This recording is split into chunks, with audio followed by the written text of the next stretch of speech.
తీసుకుందాం సార్, సమయం తక్కువ ఉంది. వెంకటేష్ గారు 2 నిమిషాల కంక్లూజన్ అండి. ఒకటి అజయ్ గారు ఏమన్నారంటే అంబటి రాంబాబు గారి గురించి మాట్లాడాల్సినంత పెద్ద నాయకుడేం కాదైనా పెద్ద ఇదేం కాదని చెప్పేసి కొట్టిపారేశారు. సో ఆయన మీద కాన్సన్ట్రేషన్ చేయాల్సిన అవసరం మాకు లేదన్నారు. 2, జగన్మోహన్ రెడ్డి గారు అసెంబ్లీకి వచ్చి పోరాడే శక్తి లేదా ఆయనకని ప్రశ్నించారు.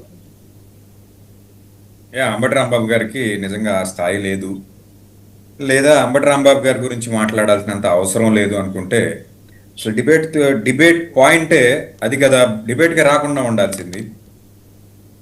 అంబటి లేనప్పుడు అంబటి రాంబాబు రాజకీయ అనుభవం అంత లేదు. నీ వయస్సు రాజకీయ అనుభవం కావాలంటే 40 ఏళ్ళు రాక్కర్లేదు. అంబటి రాంబాబు గారి రాజకీయ అనుభవం అంత లేదు నీ వయస్సు. అజయ్ గారు అసలు ఆయన అధికారం ఈ రోజు రావచ్చు, మనకి ఈ రోజు ఏదో కమ్మ కార్పొరేషన్ లో మెంబర్ అవ్వచ్చు, అంతేగాని ఈ రోజు రాష్ట్రంలో నడుస్తున్నటువంటి వ్యవహారంలో ఎదుటి వాళ్ళని తక్కువ చేసి మాట్లాడితే మన యొక్క విలువ పెరిగిపోద్దని అనుకునేంత సంస్కారహీనత మనం అప్లై చేసుకోవాల్సినంత పని లేదు. ఆ మాటలు అంబటి రాంబాబు గారు చెప్పాలి. మీరు ఆ అంబటి రాంబాబు గారి గురించి మాట్లాడే అంత అవసరం లేకపోతే ఇంటికి ఎందుకు దొడ్లు కట్టడానికి పోయారా 2000 మంది? ఎవరు పోయారు? నేను పోయారా? ఎవరు పోయారు? ఈ పార్టీ వాళ్ళు పోయారండి. ఈ పార్టీ వాళ్ళు పోయారండి. మీ ఎమ్మెల్యే అభిమానులు పోయారండి. ఎందుకు పోయిందప్పా? జగన్మోహన్ ఇప్పుడు జోగి రమేష్ పరిస్థితి అంత ఆవశ్యకత లేకపోతే మీ ఎమ్మెల్యే దాడి చేస్తానికి పోయారా? జోగి రమేష్ చంద్రబాబు నాయుడికి ఏం కడగడానికి వచ్చాడు? మీరు చెప్పండి. నేను చంద్రబాబు నాయుడు గారి గురించో పవన్ కళ్యాణ్ గారి గురించో వ్యంగ్యంగా మాట్లాడినంత మాత్రం నా స్థాయి వాళ్ళతో ఈక్వల్ అవుతుందా? ఎట్లా అవుతుంది? కాబట్టి మన స్థాయిని బట్టి మనం మాట్లాడుకోవాలి ఏంటి. అంతేగాని అవకాశం వచ్చింది కదా అని చెప్పేసి నేను సామెత ఉంది, నోరా కడుపుకు చేటు తేకే అని ఒక సామెత ఉంది. కాబట్టి మీరు కమ్మ కార్పొరేషన్ కి ఒక మెంబర్ గా ఉన్నారు కాబట్టి సాటి కులస్తుడు వేరే కులస్తుడిని గౌరవించి మాట్లాడటం నేర్చుకో. కులాలు వద్దండి ఇక్కడ.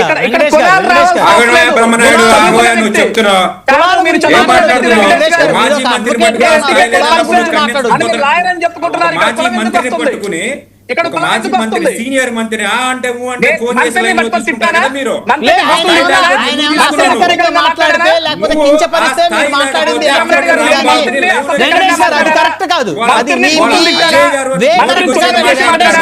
నువ్వు ఖండించాలి కదా అంటున్నా. వెంకటేష్ గారు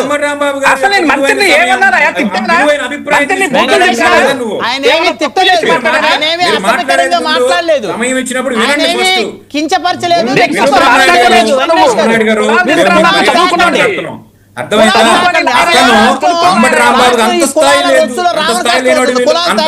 స్థాయి లేని వాడితో నువ్వు ఎందుకు ఫోన్ చేసి అంబటి రాంబాబు గారి ఒక విలువైనటువంటి సమయాన్ని ఎందుకు నువ్వు లైవ్ లో తీసుకుంటున్నావు? నువ్వు ఖండించాలి కదా అంటున్నా. అవునండి, ఆయన అసభ్యకరంగా మాట్లాడితే ఖండించేవాడిని. ఆయన గురించి మాట్లాడాల్సిన అవసరం పట్టించుకోని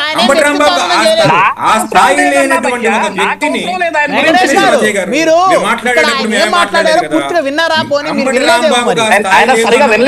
వినకుండా నేనేం తప్పు మాట్లాడట్లా, బూతులు మాట్లాడట్లా. అజయ్ గారు ఆయన మాట్లాడితే నేను ఖండించేవాడిని. ఆయన ఏమి బూతులు మాట్లాడలా, కులాల గురించి మాట్లాడలా, వ్యక్తిత్వ హననం చేయలేదు. పట్టించుకోవాల్సిన అవసరం లేదు, ఆయన గురించి చర్చ అవసరం లేదు.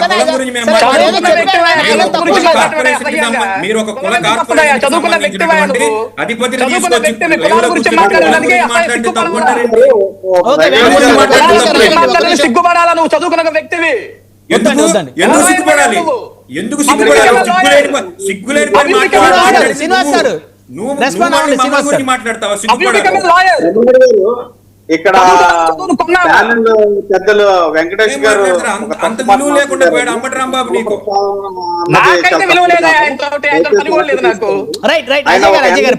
ఎవడంటే విలువ ఉందిలే.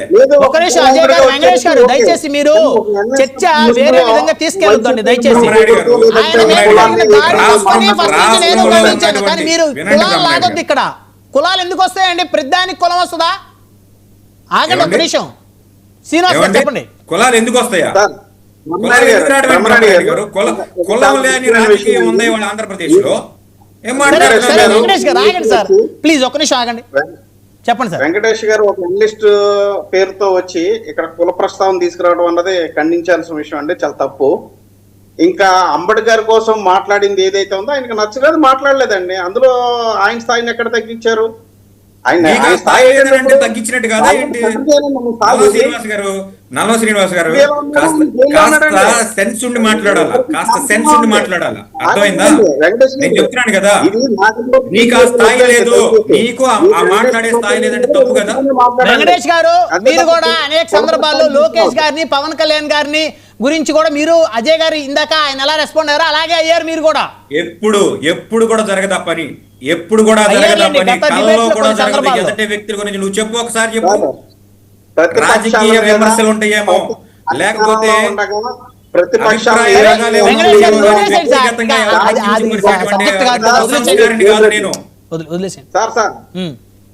రమణాడి గారు, శ్రీనివాస్ గారు చెప్పండి. ప్రతిపక్షం వాళ్ళని ఏ రకంగా తొక్కాలి, వాళ్ళ మీద ఏ రకంగా దాడులు చేయాలన్నది దారి చూపిన గొప్ప మహానేత జగన్ రెడ్డి అండి. ఓకే, ఇక్కడ ఒక విషయాన్ని చాలా స్పష్టంగా చెప్పదలుచుకున్నాను. తప్పు ఎవరు చేసినా తప్పే, అంతే కదా. రాజకీయాలకి ప్రజాస్వామ్యంలో తాపు లేదు. కానీ జగన్ రెడ్డిని నువ్వు ప్రతిపక్షానికి కూడా పనిచేయవని జనాలు చీకొట్టారండి, చీకొట్టారు. ఆ విషయాన్ని మర్చిపోయి నాకు ప్రతిపక్ష హోదా రావుంటది, రాజ్యాంగం ఏమి ఇచ్చింది అది ఇస్తుంది తప్ప లేనిది అడిగి నాకు ఇది ఇస్తేనే వస్తానంటే ఇదన్నా చిన్నపిల్లల బొమ్మలాట. ఒక నాయకుడిగా ఉండి, మాజీ ముఖ్యమంత్రిగా ఉండి ఆయన రాజ్యాంగం తెలియదండి? పోనీ ఆయన తెలియకపోతే చుట్టుపక్కల ఉన్న సురేష్ లాంటి వాళ్ళు చెప్పాలి కదా. ఇంకొక అతి ముఖ్యమైన విషయం, జగన్ రెడ్డికి ప్రజాస్వామ్యం మీద కానీ ప్రజా సమస్యల మీద కానీ ఏ రోజు గౌరవం లేదు, చిత్తశుద్ధి లేదు. అతి ముఖ్యమైన